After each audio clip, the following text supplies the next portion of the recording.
Isang mapayapang araw sa iyo. Welcome sa Newness of Life in Christ, isang pag-aaral mula sa bagong buhay ng isang Kristiyano. Panimula, ikatlong bahagi. Ang katuroang batay sa Diyos tungkol sa bagong buhay. Ang pag-unawa sa dakilang gawain ng Diyos sa bawat mananampalataya. Isa sa pinakadakilang kagalakan sa pagiging Kristiyano ay ang pagtuklas sa lahat ng ginawa ng Diyos para sa atin sa pamamagitan ni Jesu Kristo. Maraming bagong mananampalataya ang alam na sila ay pinatawad na, ngunit maaaring hindi pa nila lubos na nauunawaan ang kabuuan ng gawain ng Diyos sa kanilang buhay. Ipinapakita ng banal na kasulatan na ang kaligtasan ay hindi lamang iisang pagpapala, kundi isang kahangahangang gawain ng Diyos na kinabibilangan ng pagpapatawad, pagiging matuwid sa harapan ng Diyos, pagiging buhay sa espiritual na aspeto, pagtanggap bilang anak, at pagpapabanal sa pagkatao. Ang mga katuroang ito ay hindi lamang mga kaisipang pang-akademiko, ang mga ito ay katotohanang may buhay na humuhubog sa pang-araw-araw na pamumuhay ng bawat sumusunod kay Kristo. Ang pagkaunawa sa mga katotohanang ito ay nagbibigay katiyakan, nagpapatibay ng pananampalataya, at tumutulong sa bawat mananampalataya na mamuhay ng may kumpiyansa ayon sa kanyang bagong pagkakakilanlan. Sinasagot nito ang mahahalagang katanungan tulad ng, ano ang nangyari noong nagtiwala ako kay Kristo? Bakit ako makatitiyak na ako ay ligtas na? Paano binabago ng Diyos ang aking buhay? Bakit ko pa rin nararanasang mahirapan sa kasalanan? Ano ang ibig sabihin ng pagiging bahagi ng pamilya ng Diyos? Habang ating sinisiyasat ang mga katotohanan ito, alalahanin na ang bawat pagpapala ay natatanggap natin dahil sa biyaya ng Diyos at sa ganap na tagumpay na nagawa na ni Jesu Kristo.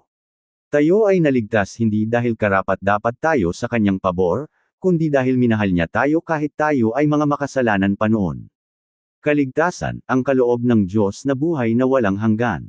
Ang pundasyon ng pamumuhay na Kristiyano ay ang kaligtasan. Ang salitang, kaligtasan, ay tumutukoy sa gawain ng Diyos upang iligtas ang sangkatauhan mula sa kaparusahan, kapangyarihan, at sa huli ay mula sa mismong presensya ng kasalanan. Ang pinakamalaking suliranin ng tao ay hindi lamang kahinaan, kawalan ng kaalaman, o matitinding pagsubok, kundi ang kasalanan. Ang kasalanan ang naghihiwalay sa tao mula sa Diyos at nagdadala ng espiritual na kamatayan. Ganito ang nakasaad sa kasulatan. Roma Kapitulo 3 versikulo 23. Sapagkat ang lahat ay nagkasala, at nawawalan ng kaluwalhatian ng Diyos. Walang sino man ang hindi sakop ng katotohanan ito. Ang bawat isa ay nabigo upang maabot ang ganap na pamantayan ng Diyos. Kung tayo ay ibibigay lamang sa ating sariling kakayahan, hinding-hindi natin matatanggal ang bigat ng ating pagkakasala o maibabalik ang ating ugnayan sa Kanya. Ang mabubuting gawa, mga seremonyang panrelihiyon, at pagsisikap na mamuhay ng marangal ay hindi makapagpapawi ng kasalanan. Ngunit dahil sa walang hanggang pag-ibig ng Diyos, ibinigay niya ang lunas sa pamamagitan ng Kanyang anak. Efeso Kapitulo 2 versikulo 8 hanggang 9. Sapagkat dahil sa biyaya kayo ay naligtas sa pamamagitan ng pananampalataya, at ito ay hindi galing sa inyong sarili, ito ay kaloob ng Diyos, hindi dahil sa mga gawa, upang walang sinumang makapagmalaki. Ang kaligtasan ay isang kaloob.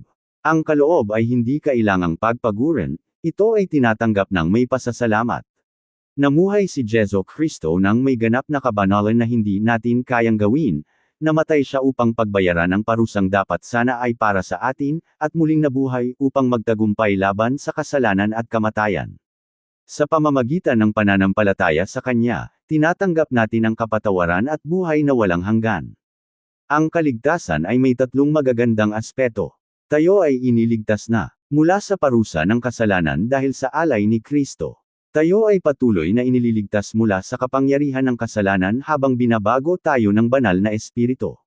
Tayo ay ililigtas na ganap mula sa kahit anong bakas ng kasalanan sa pagbabalik ni Kristo, kapag tayo ay ganap ng inihanda at nakaisa sa Kanya. Para sa bagong mananampalataya, nangangahulugan ito na ang iyong kinabukasang walang hanggan ay nagbago na. Hindi ka na nakatayo sa harapan ng Diyos upang hatulan. Ikaw ay pag-aari na ni Kristo, at ang iyong kinabukasan ay ligtas na sa Kanya. Praktikal na pagsasabuhay. Mamuhay araw-araw ng may pusong mapagpasalamat. Ang iyong ugnayan sa Diyos ay nakatayo sa Kanyang biyaya, hindi batay sa kung gaano ka kahusay sumunod. Kapag ikaw ay nagkamali, ipahayag ito ng tapat sa Diyos, tanggapin ang Kanyang pagpapatawad, at ipagpatuloy ang iyong paglalakad kasama siya ng may pananampalataya. Pagiging matuwid, ang pagkilala sa atin na tama sa harapan ng Diyos. Ang pagiging matuwid sa harapan ng Diyos ay isa sa pinakamahahalaga at magagandang katotohanan sa kasulatan. Ito ang pagpapahayag ng Diyos na ang sinumang makasalanang nagtitiwala kay Kristo ay itinuturing na matuwid sa kanyang paningin. Ang kabutihang ito ay hindi nakakamtan sa pamamagitan ng sariling pagsisikap, ito ay ibinibigay at ibinibilang sa mananampalataya dahil sa ginawa ni Kristo. Roma Kapitulo 5 Versikulo 1. Kaya't yamang tayo ay itinuring na matuwid dahil sa pananampalataya, mayroon na tayong kapayapaan sa Diyos sa pamamagitan ng ating Panginoong Jesu Kristo. Isipin mong nakatayo ka sa harapan ng isang hukom na ganap na makatarungan, at ikaw ay napatunayang nagkasala sa lahat ng iyong nagawang pagkakamali. Ang katarungan ay humihingi ng kaparusahan. Ngunit lumapit si Jesus, at siya na ang nagbayad na ng kabayaran sa pamamagitan ng kanyang kamatayan sa krus. Dahil sa kanyang pag-aalay, ipinapahayag ng Diyos na ang mananampalataya ay pinatawad na at matuwid sa kanyang paningin. Hindi ito nangangahulugang binabaliwala ng Diyos ang kasalanan. Sa halip, ibig sabihin nito ay ganap nang natugunan ni Kristo ang hinihingi ng katarungan ng Diyos. Ang pagiging matuwid ay nagdudulot ng mga sumusunod na pagpapala. Tunay na kapayapaan sa Diyos. Kalayaan mula sa takot na parusahan. Katiyakan na ikaw ay tinatanggap ng Diyos. Lakas ng loob na lumapit sa Kanya anumang oras. Kagalakan dahil alam mong ang iyong kaligtasan ay nakasalalay sa kabutihan ni Kristo at hindi sa iyong sariling kakayahan. Praktikal na pagsasabuhay. Kapag dumating ang pakiramdam na ikaw ay nagkasala o hindi karapat-dapat, alalahanin na ang pagtanggap sa iyo ng Diyos ay nakabatay kay Jesu Kristo, at hindi sa iyong nararamdaman o nagawa. Ang katotohanan ito ay dapat magturo sa iyo ng pagpapakumbaba, magtulak sa iyo na magpuri sa Diyos, at magbigay sa iyo ng katiyakan. Pagiging buhay sa Espiritu, ang pagkakaroon ng bagong buhay mula sa Diyos.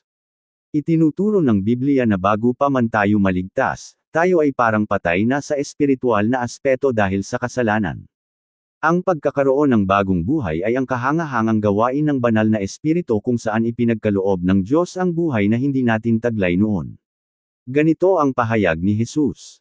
Juan Kapitulo 3 Versikulo 3. Katotohanang sinasabi ko sa iyo, kung ang sino man ay hindi ipanganak na muli, ay hindi niya makikita ang kaharian ng Diyos.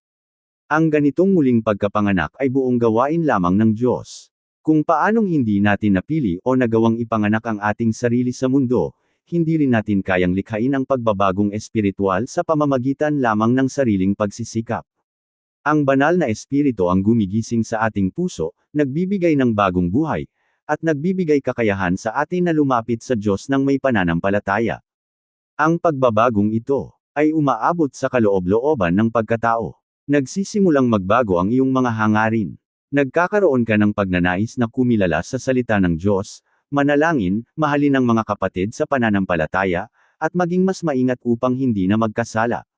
Bagaman maaari mo pang kailangang pagtagumpayan ang mga nakasanayang masasamang gawi, ang direksyon ng iyong buhay ay nagbago na dahil binago na ng Diyos ang iyong puso.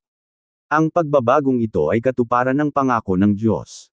Ezekiel Kapitulo 36 Versikulo 26. Bibigyan ko kayo ng bagong puso at maglalagay ako sa inyong kalooban ng bagong diwa. Praktikal na pagsasabuhay. Huwag panghinaan ng loob kung ang paglago ay tila dahan-dahan lamang. Ang pagkakaroon ng bagong buhay ay simula pa lamang ng isang habang buhay na proseso. Palakasin ang iyong bagong buhay sa pamamagitan ng pagbabasa ng salita ng Diyos, pananalangin, pagsamba, at pakikasama sa ibang mananampalataya, habang nagtitiwalang itutuloy ng Diyos ang magandang gawaing sinimulan niya sa iyo. Pagtanggap bilang anak, ang pagiging bahagi ng pamilya ng Diyos. Isa sa pinakakapanatagang pagpapala ng kaligtasan ay ang pagtanggap sa atin bilang mga anak ng Diyos. Sa pamamagitan ni Kristo, ang mga mananampalataya ay hindi lamang mga taong pinatawad, sila ay nagiging minamahal na mga anak ng Diyos. Juan Kapitulo 1 Versikulo 12. Ngunit ang lahat ng tumanggap sa Kanya, ay binigyan niya ng karapatang maging mga anak ng Diyos, sa makatuwid bagay sa mga sumasampalataya sa Kanyang pangalan. Ang pagiging anak ay nangangahulugang buong pagmamahal tayong tinatanggap ng Diyos sa Kanyang pamilya at ibinibigay ang lahat ng pribilehiyong kaakibat nito. Ngayon ay maaari na nating tawagin siyang ating Ama sa Langit. Tayo ay tagapagmana ng kanyang mga pangako, pinangangalagaan niya, at kabilang sa kanyang sambayanan. Ang katotohanang ito ay nagbibigay sa bawat mananampalataya ng matatag na pagkakakilanlan. Ang ating halaga ay hindi nakabatay sa ating nakaraan, katayuan sa lipunan, o opinyon ng ibang tao. Tayo ay pag-aari ng Diyos dahil sa kanyang biyaya. Bilang mga anak ng Diyos, tayo ay inaanyayahang magtiwala sa Kanya, sumunod sa Kanya, at magkaroon ng masayang ugnayan kasama Siya. Tulad ng isang mapagmahal na ama, itinutuwid niya tayo para sa ating ikabubuti, inaaliw kapag tayo ay nahihirapan, at tapat na nagbibigay ng lahat ng ating kailangan. Praktikal na pagsasabuhay. Sa tuwing ikaw ay nakararamdam ng pag-iisa o pakiramdam na hindi ka tanggap ng iba, alalahanin na ikaw ay tinanggap na ng iyong Ama sa langit sa kanyang tahanan. Lumapit ka sa kanya ng may kapanatagan sa pananalangin, dahil alam mong ikaw ay lubos na minamahal at tinatanggap dahil sa iyong kaugnayan kay Kristo. Pagpapabanal, ang unti-unting paglago tungo sa kabanalan. Ang pagpapabanal ay ang patuloy na gawain ng Diyos kung saan ang mananampalataya ay unti-unting nahuhubog upang maging katulad ni Jesu Kristo. Hindi tulad ng pagiging matuwid na ganap na natatanggap natin sa sandaling tayo ay sumampalataya. Ang pagpapabanal naman ay nagpapatuloy sa buong panahon ng ating pamumuhay dito sa lupa. Ganito ang isinulat ni Apostol Pablo. Unang Tesalonica Kapitulo 4 Versikulo 3. Sapagkat ito ang kalooban ng Diyos, ang inyong pagpapabanal. Kasama sa pagpapabanal ang pagkatutong tumanggi sa kasalanan at masigasig na pagsunod sa kalooban ng Diyos. Hindi ito nakakamtan sa pamamagitan lamang ng sariling pagsisikap kundi sa kapangyarihan ng banal na espiritu na gumagana sa pamamagitan ng salita ng Diyos. Habang tumatatag ang pananampalataya, unti-unti mong napapamalas ang pag-uugali ni Kristo. Ang pag-ibig ang pumapalit sa puot, ang pagpapakumbaba ang nagtatagumpay laban sa pagmamalaki, ang pagpapatawad ang nangingibabaw sa kapaitan, at ang pagsunod ay nagiging masayang tugon ng pusong puno ng pasasalamat. Ang paglago sa espiritual ay hindi laging mabilis o madali.